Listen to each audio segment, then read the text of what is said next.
வணக்கம், welcome to elementary student channel.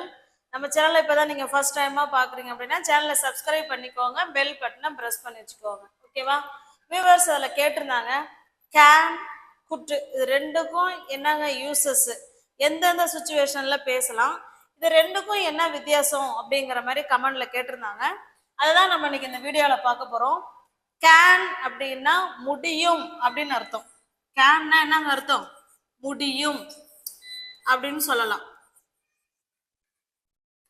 குட்னா முடிந்தது அப்படின்னு சொல்லுவோம். ஓகேங்களா? கேன்னா முடியும், குட்னா முடிந்தது. இதனோட ஸ்ட்ரக்சர் பார்த்துட்டு அதுக்கப்புறம் என்னென்ன யூசஸ், எந்தெந்த சுச்சுவேஷன்ல நம்ம அதை பேசலாம் அப்படின்னு பார்க்கலாம். இதனோட ஸ்ட்ரக்சர் பாருங்க.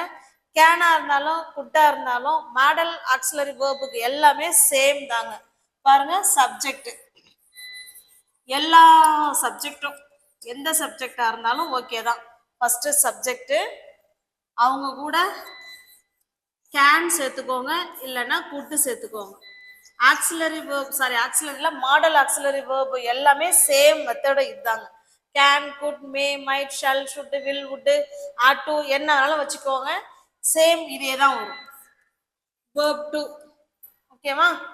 சப்ஜெக்ட் கேன் வேர்ப் ஒன்று, இல்லைன்னா சப்ஜெக்ட் குட்டு வேர்ப் ஒன்று. எந்த இடத்துல கேன் பயன்படுத்தணும், எந்த இடத்துல குட்டு பயன்படுத்தணும், பயன்படுத்தினா என்ன வித்தியாசம் இருக்கா இல்லையா அப்படிங்கிறத நம்ம இன்னைக்கு இந்த வீடியோவில் பார்க்க போகிறோம். வாங்க பார்க்கலாம். இப்போ பாருங்க, இதனுடைய யூசஸ் இந்த பக்கம் இருக்கிறதும் இந்த பக்கம் இருக்கிறதும் பாருங்க சேம் தான். ரெண்டு பேரோட யூசஸும் சேம் தான். இங்க எழுதிருக்கிறது கேனுக்கு கேன், அந்த பக்கம் இருக்கிறது குட்டுக்கு. பாருங்க, எபிலிட்டி, பாசிபிலிட்டி. எபிலிட்டினா திறமை. எபிலிட்டினா என்னங்க அர்த்தம்? திறமை. பாசிபிலிட்டி அப்படின்னா நடக்கிறதுக்கு வாய்ப்பு இருக்கு, ஏதோ ஒரு விஷயம் நடக்க வாய்ப்பு இருக்கு அப்படின்னு சொல்ற சுச்சுவேஷன்ல நம்ம கேன் பயன்படுத்திக்கலாம். பர்மிஷன், எங்கேயோ போகிறதுக்கு அனுமதி கேட்குறோம்ல, போகவோ இல்லை வரவோ ஏதோ ஒன்றுக்கு அனுமதி கேட்கும் பொழுதும் நம்ம கேன் பயன்படுத்தலாம். நெக்ஸ்ட் பாருங்க, ரெக்யூஸ்ட், பொலைட்டா கெஞ்சி கேட்குறோம்ல, அதுக்கு கேன் பயன்படுத்தலாம். ஆஃபர், ஆஃபர் கொடுக்கும் போதும் கேன் பயன்படுத்தலாம். இப்போ இந்த பக்கம் பாருங்க, சேம் அதே தான். குட்டுக்கு பாருங்க, இங்கேயும் எபிலிட்டி இருக்கு, அங்கேயும் எபிலிட்டி இருக்கு. அந்த எபிலிட்டிங்கிறது பாஸ்ட் எபிலிட்டி. பாஸ்ட் எபிலிட்டினா என்ன? நான் சின்ன வயசா இருக்கும் பொழுது என்னால் நல்லா ஓட முடிஞ்சுது, நான் சின்ன வயசா இருக்கும்போது என்னால் நல்லா சாப்பிட முடிஞ்சுது, சின்ன வயசா இருக்கும் பொழுது என்னால் மரத்தில் ஏற முடிஞ்சுது. அப்போ கடந்த காலத்தில் நம்மள்கிட்ட என்னென்னலாம் திறமை இருந்ததோ அதை சொல்றதுக்கு குட்டு பயன்படுத்துறோம். எப்ப? கடந்த காலத்துல. ஓகேவா? இப்ப என்கிட்ட என்னென்ன திறமை இருக்கோ அப்ப கேன் பயன்படுத்தும். புரியுதா? இப்ப நவ் பிரசன்ட்ல நமக்கு என்னென்ன திறமை இருக்கோ அதுக்கு கேன் பயன்படுத்திக்கோங்க. பாஸ்ட்ல நம்மள்ட்ட என்னென்ன திறமை இருந்ததோ அதை நீங்க சொல்லணும்னு நினைச்சீங்கன்னா குட்டு பயன்படுத்திக்கோங்க. ஓகேவா? இப்ப இது நல்லா புரியுதா? எபிலிட்டி இருந்தாலும் கேன் பயன்படுத்துங்க. இல்லை எனக்கு இப்போ மரத்தில் ஏற திறமெல்லாம் எனக்கு கிடையாது, இப்பவும் கிடையாது அப்படின்னா, அதாவது எபிலிட்டி இருந்தாலும் கேன் பயன்படுத்துங்க. எபிலிட்டி என்கிட்ட இல்லை அப்படின்னு சொன்னாலும் நீங்க கேனாட் பயன்படுத்தணும். காட்டிட்டு புரியுதுங்களா? எபிலிட்டி இருந்தாலும் இல்லைன்னாலும் ப்ரெசண்ட்டுக்கு நீங்க கேன் பயன்படுத்துங்க. இருந்தா கேனு, இல்லைன்னா காண்ட். பாஸ்ட்ல உங்களுக்கு ஒரு எபிலிட்டி இருக்கு அப்படின்னா குட்டு பயன்படுத்துங்க. ஒருவேளை பாஸ்ட்ல உங்களுக்கு அந்த எபிலிட்டி இல்லை அப்படின்னா குட்டின்ட்டு பயன்படுத்திடுவோம். ஓகேவா? இருந்தா கேன் அண்ட் குட்டு, இல்லைன்னா காண்ட் அண்ட் குட்டின்ட்டு. ஓகே, இப்போ உங்களுக்கு புரிஞ்சிருக்கும்னு நினைக்கிறேன். அடுத்து பாசிபிலிட்டி, எல்லாமே சேம் தாங்க. ஒன்று மட்டும்தான் மாறும், எபிலிட்டி. எபிலிட்டினா இப்ப நம்மள்கிட்ட இருக்கிற திறமைய சொல்றதுக்கு கேன், முன்னாடி எனக்கு அந்த திறமை இருந்தது அப்படின்னு சொல்றதுக்கு குட்டு. அவ்வளவுதாங்க வித்தியாசம். மற்றது எல்லாம் சேம் தான். நான் எப்ப குட்டு பயன்படுத்தணும், எப்ப கேன் பயன்படுத்தணுங்கிறத சென்டென்ஸ்ல பார்க்கலாம். பாருங்க, எபிலிட்டி ஃபர்ஸ்ட் ஒண்ணு ஒண்ணா எடுத்துரும். எபிலிட்டி அப்படின்னா நம்மளுடைய திறமை. ஓகே, ஓகேவா? நம்ம திறமை, அவன் திறமை, அவ திறமை, யாரோட திறமையை வேணாலும் சொல்லலாம். ஓகேவா? இந்த இடத்துல பாருங்க, என்னால் ஓட முடியும், என்னால் ஓட முடியும். அப்ப கேன்னா முடியும் அப்படின்னு சொன்னோமா? நல்லா பாருங்க, கேன் அப்படின்னா நம்ம ஃபர்ஸ்ட்லயே எழுதியிருப்போம் முடியும், குட்டுன்னா தான் முடிந்தது, முடிச்சு போன விஷயம் இல்லையா, அதனாலதான் நம்ம அதை முடிந்ததுன்னு சொல்றோம். பாருங்க, என்னால் ஓட முடியும். ஃபர்ஸ்ட் யாரு சப்ஜெக்ட்? ஐ. சப்ஜெக்ட்டுக்கு அடுத்தது கேன். I can. வேர்ப் என்னது? ரன். I can run. வேகமா ஓட முடியும் அப்படின்னா fast. I can run fast அப்படின்னா என்ன அர்த்தம்? இப்ப என்னால ஓட முடியும், பிரசன்ட்ல. ஓகேவா? இப்ப என்னால ஓட முடியும். I can run fast. I can read fast, என்னால கடகடன்னு வாசிக்க முடியும். ஐ கேன் ரைட் ஸ்பீட், என்னால ஸ்பீடா எழுத முடியும். இப்ப நம்மள்ட்ட என்னென்னலாம் திறமைகள் இருக்கோ அது அத்தனையும் நம்ம கேன் வச்சு சொல்லலாம். Got it? நெக்ஸ்ட் பாருங்க, என்னால் ஓட முடிந்தது எப்ப? நான் சின்ன வயசா இருக்கும் பொழுது. இப்ப என்னால ஓட முடியலன்னு தான் அர்த்தம். ஓகேவா? சின்ன வயசா இருக்கும்போது ஓட முடிஞ்சிச்சு, இப்ப என்னால ஓட முடியல அப்படிங்கறத நம்ம இந்த இடத்துல சொல்ல போறோம். அப்ப பாருங்க, ஓட முடிந்தது, அதுவும் சின்ன வயசா இருக்கும்பொழுது. அப்ப குட்டு பயன்படுத்தணுமா, கேன் பயன்படுத்தணுமா? இதுவுமே எபிலிட்டி தான். இது நம்மளுடைய திறமையை தான் சொல்றோம். இங்கேயும் சேம் எபிலிட்டி தான். ஆனா இது இப்ப பிரசன்ட்ல உள்ள எபிலிட்டியை சொல்றோம், இது பாஸ்ட்ல உள்ள எபிலிட்டியை சொல்றோம். அப்ப குட்டு தான் பயன்படுத்தணும். இப்ப பாருங்க, ஐ கேன், சாரி பாத்தீங்களா, ஐ கேன் போடுற பாருங்க. I could run fast. என்னால ஓட முடிந்தது, குட் பயன்படுத்தி இருப்பாங்க, இங்கேயும் எழுதிடுறேன் குட்.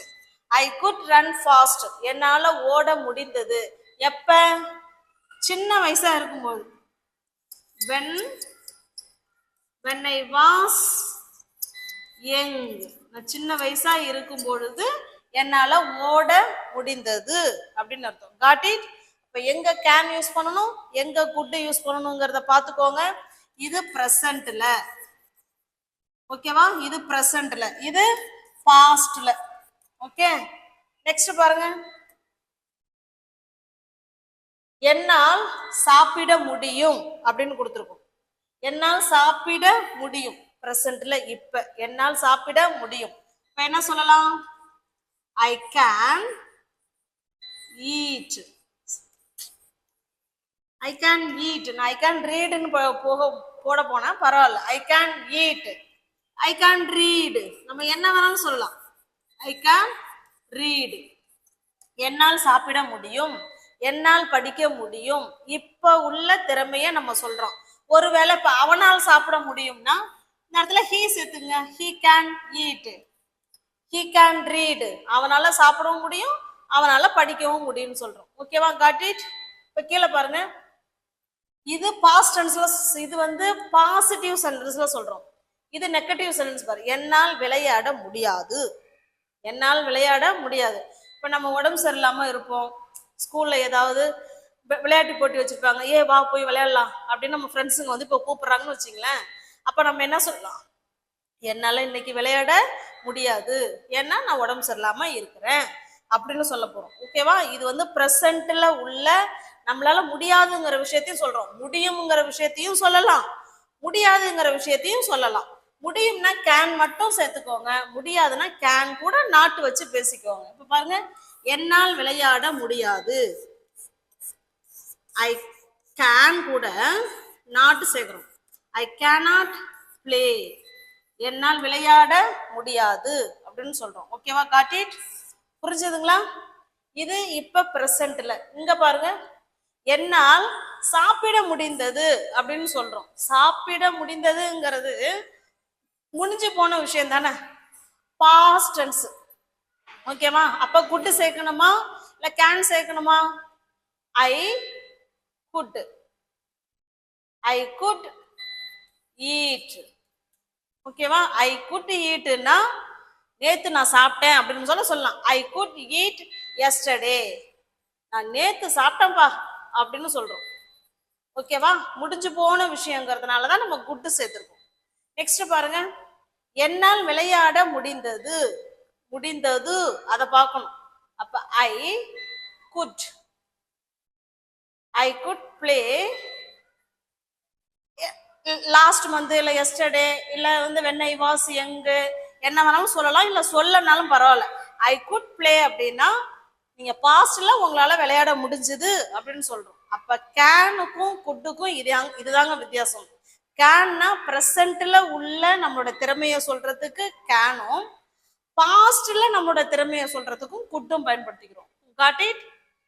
நெக்ஸ்ட் பாருங்க, என்னால் தூங்க முடியும். இதுவும் வந்து நம்மளோட எபிலிட்டியை தான் சொல்றோம். ஓகேவா? என்னால் தூங்க முடியும். இப்ப இதுக்கு ஆன்சர் தெரியுங்கிறவங்க நீங்க கமெண்ட் பாக்ஸ்ல கமெண்ட் பண்ணிக்கிட்டே வரலாம்.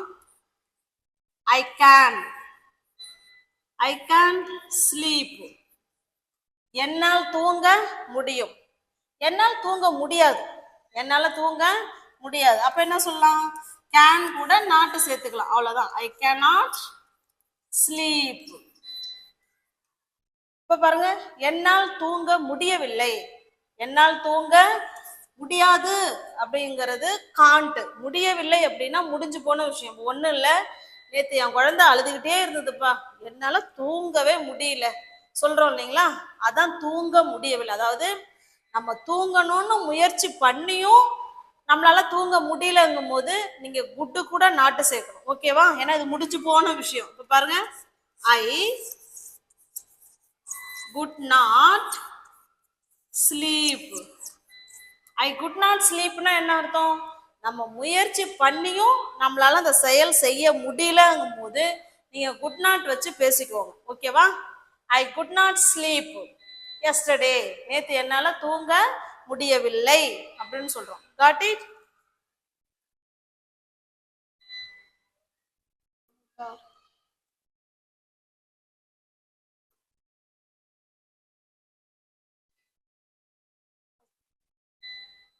இப்ப பாருங்க, நெக்ஸ்ட் இப்ப நம்ம இது வரைக்கும் பார்த்தது எபிலிட்டி பார்த்தோம்.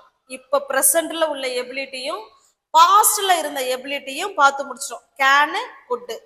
இப்ப பெர்மிஷன். கேன்லயும் பர்மிஷன் கேட்கலாம், குட்லயும் பர்மிஷன் கேட்கலாம். ஓகேவா? இப்ப போய் இப்ப நம்ம அம்மாட்டே வச்சுக்கோ, இல்லைன்னா நம்ம ஃப்ரெண்டு கிட்டே வச்சுக்கோ, ஏய் ப்ளீஸ் எனக்கு கொஞ்சம் உதவி செய்யறியா அப்படின்னு கேட்கோம்ல. இப்பதானே கேட்குறோம்.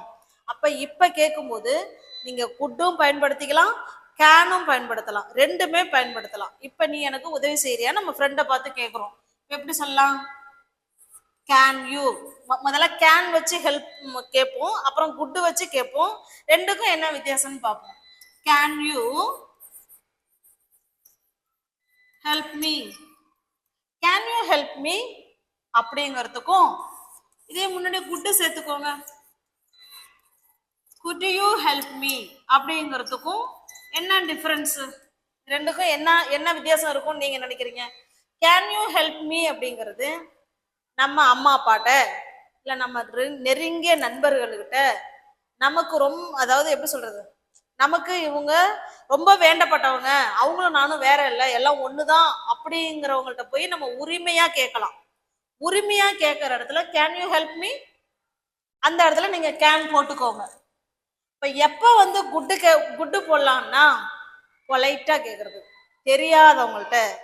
இப்ப இப்ப இப்ப நம்ம ரோட்ல நிக்கிறோம், யாரோ ஒருத்தவங்க போறாங்க, நம்ம லிஃப்ட் கேட்கணும், நம்ம லிஃப்ட் அங்க போகணும், ஏங்க ப்ளீஸ் அப்படின்னு சொல்லிட்டு அந்த இடத்துல கேன் யூ ஹெல்ப் மீன்னு கேட்கக்கூடாது. ஏன்னா அவங்க யாருன்னே நமக்கு தெரியாது.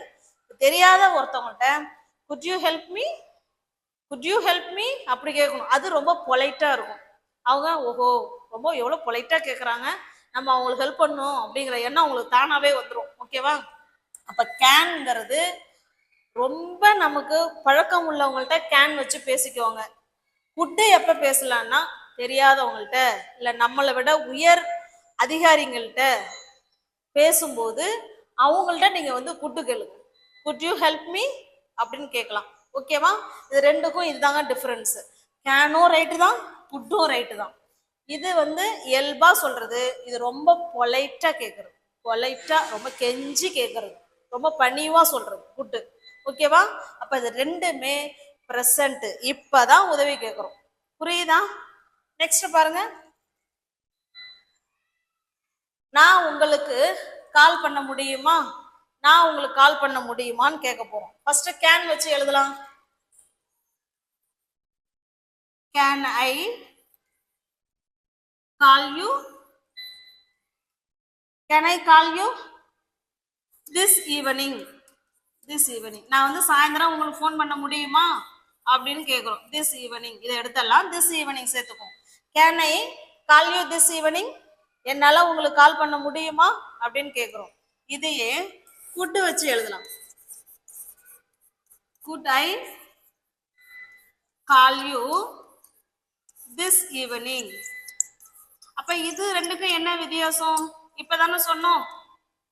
இது வந்து நம்ம தெரிஞ்சவங்கள்ட்ட பழக்கமான உள்ளவங்கள்ட்ட நான் இன்னைக்கு சாயந்தரம் நான் உனக்கு ஃபோன் பண்றேங்கிறதா, என்னால உனக்கு ஃபோன் பண்ண முடியுமா அப்படின்னு கேட்டா, ஓ எஸ் நான் ஃப்ரீயா தான் இருப்பேன், நீங்க வேணா ஃபோன் பண்ணுங்க அப்படின்னு அவங்க சொல்லுவாங்க. இது வந்து குட்டுங்கிறது நம்மளுடைய உயர் அதிகாரிகள்கிட்ட இல்லை நமக்கு தெரியாத ஒருத்தவங்கள்ட்ட ஒரு மரியாதை நிமித்தமா, இல்லைன்னா ரொம்ப ரெக்யூஸ்டா, ஏங்க நான் உங்களுக்கு கால் பண்ணட்டுமா இன்னைக்கு, அது என்ன மேட்டர்னு எனக்கு கொஞ்சம் சொல்றீங்களா அப்படின்னு பொலைட்டா கேட்கறதா குட்டு. ஓகேவா? நெக்ஸ்ட் பாருங்க, அடுத்து பாசிபிலிட்டி. ஓகேவா? ஃபர்ஸ்ட் எபிலிட்டி பார்த்தோம், அடுத்து பர்மிஷன் பார்த்துட்டோம், இப்ப பாசிபிலிட்டி. பாசிபிலிட்டினா நடக்கிறதுக்கு வாய்ப்பு இருக்கு அப்படின்னு சொல்றதுக்கு தான் பாசிபிலிட்டி. பாருங்க, இப்போ ஃப்ரெண்ட்ஸுங்க எல்லாரும் சேர்ந்து நம்ம விளையாண்டுட்டு இருப்போம். ஒரே மேகமா கருக்களா இருக்கும். ஏன் மழை வரும் போல, மழை வரலாம், இல்லைன்னா மழை வரக்கூடும், இல்லைன்னா மழை பெய்யலாம் அப்படின்னு ஒரு கணிப்பு சொல்லுவோம். நடக்கிறதுக்கு ஒரு வாய்ப்பு இருக்கு, அது நடக்கும் நடக்காமலையும் போவோம், அது வேற. இருக்கிற சுச்சுவேஷனை வச்சு இது நடக்கும் அப்படின்னு நம்மளாம் கெஸ் பண்ணி சொல்றோம். ஓகேவா? பாருங்க, மழை வரலாம், இல்ல மழை வரக்கூடும், இல்ல பெய்யலாம். It can rain, it can rain சொல்றோம். இதையே இந்த இடத்துல குட்டு வச்சு சொல்றது நல்லா இருக்காது. ஓகேவா? இந்த இடத்துல குட்டு வராது, கேன் மட்டும் சொல்லிக்கலாம். இட் கேன் ரெயின், மழை வரக்கூடும், இல்ல மழை பெய்யலாம். அந்த அந்த இது லாம் சவுண்ட் வரும்போது நம்ம கேன் பயன்படுத்திக்கலாம். ஓகேவா? இந்த இடத்துல பாருங்க, நேற்று அதிகமாக மழை பெய்தது. இது இப்ப பிரசன்ட்ல இருக்கிற சுச்சுவேஷனை பார்த்துட்டு சொல்லும் போது நீங்க கேன் பயன்படுத்துங்க. இது நேத்துன்னு சொல்லியிருக்கோம், அப்ப என்ன சொல்லலாம்? கேனுக்கு பதிலாக குட்டு சேர்க்கிறோம். It good rain yesterday, it good rain yesterday. நேத்து அதிகமாக அப்படின்னா இந்த இடத்துல heavy rain.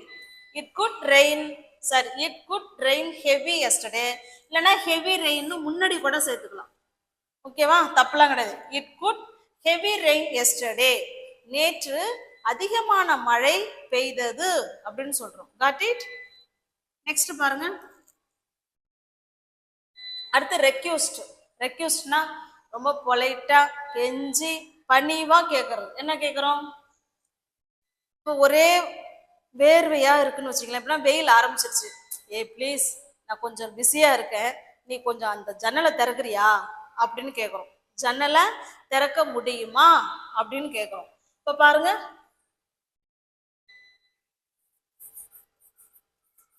Can you open, can you open the window. Can you open the window அப்படின்னா என்ன அர்த்தம்? ஜன்னலை திறக்க முடியுமா அப்படின்னு கேட்குறோம். அதையே இத குட் வச்சு பேசுங்க. could you open the window, could you open the window-க்கும் can you open the window-க்கும் என்ன வித்தியாசம்? ரெண்டுமே இப்பதான் சொல்றோம். ஒரே வேர்வையா இருக்குப்பா, ப்ளீஸ் நான் கொஞ்சம் எழுதிட்டு இருக்கேன், நீ கொஞ்சம் அந்த கதவை திறக்கிறியா அப்படின்னு தான் கேட்குறோம். திறக்க முடியுமா அப்படின்னு தான் கேட்குறோம். இது வந்து சும்மா எப்படி சொல்றது, சும்மா நார்மலா நம்ம கேட்கறது, ஏய் கொஞ்சம் போய் கதவை தர அப்படின்னு சொல்றது. இது ரொம்ப பொலைட்டா சொல்றது. பொலைட்டானா குட்டு சேர்த்துக்கோங்க. ரொம்ப ரெக்யூஸ்டா பணிவா பவ்யமா நல்ல பிள்ளைய கேட்கறது, ஏய் ப்ளீஸ் எனக்கு கொஞ்சம் ஹெல்ப் பண்றியா, ஏ அதை கொஞ்சம் திறக்கிறியா, இல்லை நீ கொஞ்சம் எனக்கு பேனா தெரியா அப்படின்னு பொலைட்டா கேட்கும்போது நீங்க குட்டு பயன்படுத்திக்கோங்க. ஓகேவா? இப்போ can you open the window, good you open the window. ஓகேவா? ரெண்டும் சேம் மீனிங் தான், பட் இருந்தாலும் அந்த டோன் தான் மாறுது. ஓகேவா? நெக்ஸ்ட் இதுல பாருங்க, தயவு செய்துங்கிற வார்த்தையை கூட சேர்த்துருக்கோம். குட் யூ, இந்த இடத்துல ப்ளீஸ்ங்கிற வார்த்தையை கூட சேர்த்துக்கலாம். இங்க சேர்த்துக்கோங்க ப்ளீஸ், இல்லைன்னா முன்னாடி கூட சேர்த்துக்கலாம். Please good you open the door, நான் ஓப்பன் த விண்டோ அப்படின்னு சொல்லிக்கலாம். நெக்ஸ்ட் பாருங்க, உன் பேனாவை தர முடியுமா, உன் பேனாவை எனக்கு கொஞ்சம் தர முடியுமா அப்படின்னு கேட்குறோம். பாருங்க, can you give the pen. can வச்சு சொல்றோம், அதையே என்ன வச்சு சொல்றோம், could you give the pen. ஓகேவா? ரெண்டுக்கும் என்னன்னா, இது நார்மலா சொல்றோம், நம்ம ஃப்ரெண்டுங்கள்ட்ட உரிமையா கேட்கறது. இது நம்ம ஃப்ரெண்டாவே இருந்தாலுமே பொலைட்டா கேட்கணும்னு நினைச்சீங்கன்னா குட்டு பயன்படுத்திக்கோங்க. இல்லை நான் கொஞ்சம் அப்படிதான் கொஞ்சம் அதிகாரமாக தான் கேட்பேன் அப்படின்னா நீங்கள் கேன் பயன்படுத்திக்கோங்க. ஓகேவா? இதுதான் இதுக்கு கேனுக்கும் குட்டுக்கும் உள்ள வித்தியாசம் இதுதான். ஓகேவா? நெக்ஸ்ட் பாருங்க, ஆஃபர். இப்போ நம்ம வீட்டுக்கு கெஸ்ட் வந்திருக்காங்கன்னு வச்சுங்களேன், அவங்கள பார்த்து என்ன சொல்லுவோம், ஏதாவது கொஞ்சம் காஃபி குடிக்கிறீங்களா, இல்லை ஏதாவது கொஞ்சம் தண்ணி குடிக்கிறீங்களா, இல்லை ஒரு டீயாவது குடிக்கிறீங்களா அப்படின்னு கேட்போம்ல வந்தவங்கள்ட்ட. அப்போ அவங்கள்ட்ட நம்ம கேன் வச்சு கேட்போமா, இல்லை குட்டு வச்சு கேட்போமா, நீங்களே சொல்லுங்க. நம்ம வீட்டில் வந்த விருந்தாளிங்கள்ட்ட ஏங்க கொஞ்சம் காஃபி எடுத்துட்டு வரேங்க அப்படி கேட்போமா, ஏங்க நான் காஃபி எடுத்துட்டு வரட்டுமா அப்படி கேட்போமா? ரொம்ப பணிவாக தானே கேட்போம், பொலைட்டா கேட்போம். அப்போ எப்படி சொல்லலாம், நீங்க குடிக்கிறீங்களா அப்படின்னு கேட்க போறோம். இப்போ நம்ம ஃபர்ஸ்ட் கேன் வச்சு எழுதிடுறேன், அடுத்து குட்டு வச்சு சொல்றேன். கேன் யூ want இல்லனா something, can you want something coffee, can you want something, ஏதாவது வேணுமா, can you want something to drink, உங்களுக்கு ஏதாவது குடிக்கிறதுக்கு வேணுமா அப்படின்னு கேக்குறோம். இதே குட்டு வச்சு கேளுங்க, could you want something to drink. ஓகேவா? திரும்பவும் அதே தான் சொல்றாங்க. கேன் அப்படின்னா இயல்பா பேசுறது, குட் அப்படின்னா பொலைட்டா பேசுறது. ஓகேவா? அவ்வளவுதான். உங்களுக்கு இந்த வீடியோ பிடிச்சிருக்கும் அப்படின்னு நினைக்கிறேன். உங்களுக்கு பிடிச்சிருக்கு அப்படின்னா லைக் பண்ணுங்க, கமெண்ட் பண்ணுங்க, தெரிஞ்ச உங்களோட ஃப்ரெண்ட்ஸ் அண்ட் ஃபேமிலிக்கு ஷேர் பண்ணுங்க. பாருங்க, கேன் இப்போ உள்ள நம்மள்ட்ட இருக்கிற திறமை இல்லை மற்றவங்கள்ட்ட திறமை இருந்தாலும் சொல்லுங்க, இல்லைன்னாலும் சொல்லுங்க. இப்ப ப்ரெசண்ட்டுக்கு அப்படின்னா நவ் கேன் சேர்த்துக்கோங்க. இதே நீங்க பாஸ்ட்ல உள்ள எபிலிட்டியை பத்தி சொல்றீங்க அப்படின்னா குட்டு பயன்படுத்திக்கோங்க. ஓகேவா? இதுதான் மெயின். அதுக்கப்புறம் கேனும் குட்டும் இப்ப ப்ரெசண்ட்டுக்கு ரெண்டு பேருமே பயன்படுத்திக்கலாம். கேன்னா இயல்பா சொல்றது, குட்டுன்னா ரொம்ப பொலைட்டா பணிவா ரெக்யூஸ்டா பேசுறது. ஓகேவா? நம்ம சேனல் பிடிச்சிருக்கும் நினைக்கிறேன். லைக் பண்ணுங்க, கமெண்ட் பண்ணுங்க.